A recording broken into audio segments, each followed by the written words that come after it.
આગામી ધાર્મિક તહેવારોને ધ્યાનમાં રાખી સુરત શહેર પોલીસે કાયદો અને વ્યવસ્થા જાળવવા માટે મેગા કોમ્બિંગ હાથ ધર્યું છે.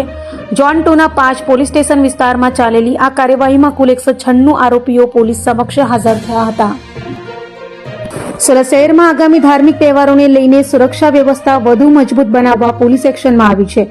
ઝોન 2 હેઠળ આવતા લીંબાયત, સારોલી, ગોળાદરા, ઉધના અને સલાબતપુરા પોલીસ સ્ટેશન વિસ્તારમાં મેગા કોમ્બિંગ ઓપરેશન હાથ ધરવામાં આવ્યું હતું. 28 જુલાઈની રાત્રે 11 વાગ્યાથી 29 જુલાઈની વહેલી સવારે 3 વાગ્યા સુધી ચાલેલા આ કોમ્બિંગ દરમિયાન શરીર સંબંધિત, મિલકત સંબંધિત, NDPS તેમજ હથિયાર સંબંધિત ગુનાઓમાં અગાઉ પકડાયેલા આરોપીઓની ચકાસણી કરવામાં આવી હતી. સલાબતપુરા પોલીસ સ્ટેશન ખાતે કુલ 196 આરોપીઓ હાજર મળી આવ્યા હતા. તમામને કાયદો અને વ્યવસ્થા જાળવવા કોઈપણ ગેરકાયદેસર પ્રવૃત્તિથી દૂર રહેવા તેમજ તહેવારો દરમિયાન શાંતિ જાળવવા પોલીસ દ્વારા કડક સૂચનાઓ આપવામાં આવી હતી.